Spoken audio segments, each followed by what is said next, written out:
NASCAR releases new rules for the 2025 season. We'll talk about it next.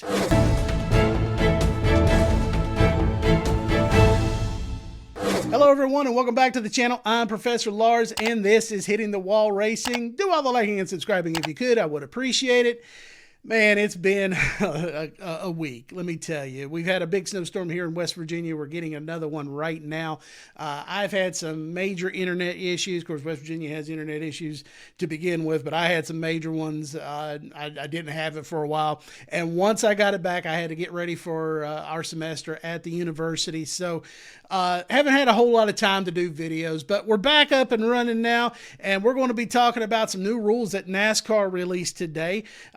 First, we're going to be talking about the new Open extension. And of course, I'm getting my information from jayski.com.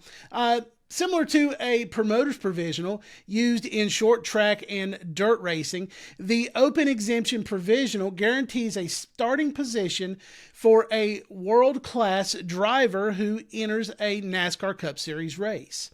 If the OEP is used, the car owner will not be eligible for race points, playoff points, prize money, or any tie-breaking benefit of finishing position.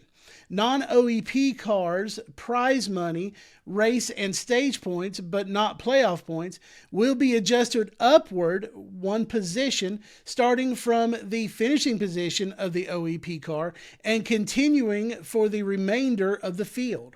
If the provisional car wins a race or stage, that car will be credited with the race win, including trophy and all-star eligibility, but the finish will not count toward playoff eligibility.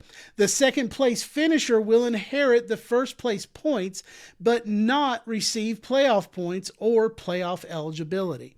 Criteria for approval will be on a case-by-case basis, with prior racing resume a significant contributor.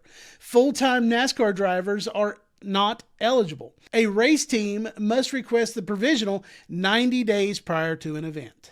So basically, if there's a car trying to make the Daytona 500, let's say Mike Wallace or Helio Castroneves, they can apply for this OEP 90 days prior to the event and be able to make the race. They would not get playoff points. They would not receive points, prize money, anything like that. But they would be eligible to make the race on this provisional. It's kind of like past champions provisional, only, they got points and money. This would not. So I kind of like it. Especially if you have a major star like Helio Castroneves, who's never run the Daytona 500 before.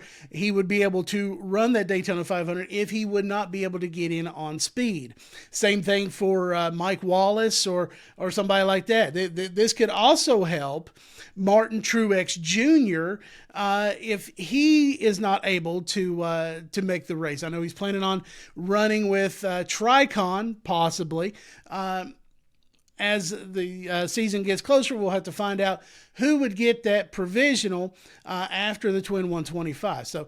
Or after the qualifying races, I'm sorry. Sometimes they change the name and the distances of those qualifying races. But I'll have to see who gets that. I kind of like this provisional, and I like the rule change. The next rule change that NASCAR made is to their DVP policy, the damaged vehicle policy.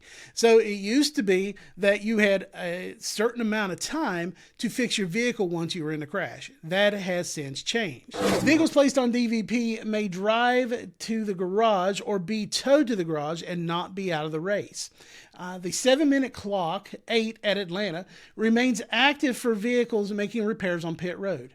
When the clock expires, the vehicle must go to the garage to continue the work. There's no clock for repairs made in the garage. If the car leaves a pit box and the clock expires, prior to the car hitting the pit out yellow line, a penalty will be issued. Vehicles unable to drive to pit road, whether because of damage or flat tires, will be towed to the garage. So basically, this is a big change. Used to be you had so much time to fix the car, and that was it. You couldn't bring it back out on the track after that time. Now, that time still applies to pit road. So if you pull on the pit road, start repairs, you have a certain amount of time to make repairs to get it back out on the track.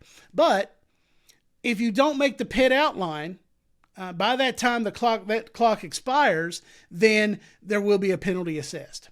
Now, after the clock expires and you're still in your pit box or you don't make it off pit road, then you can take it back to the garage, make those repairs, and still come back out to the race. There's no time clock for repairs made in the garage. I like this rule. Kind of brings me back to the old Winston Cup days when they would wreck, bring it back out on the track, get as many points as they could. No nose on the front of the car. You see the car going around with the radiator sticking out. I don't know if that would happen this time.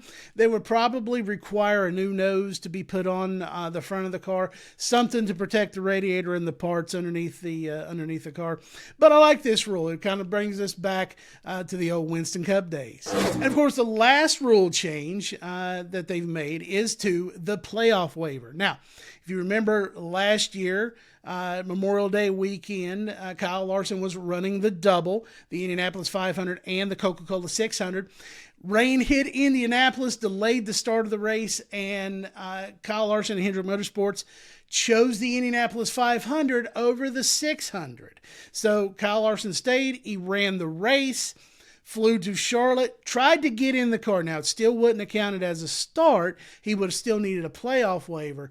But he tried to get in the car and run the car and couldn't do it because that same rain system moved to Charlotte and canceled the race.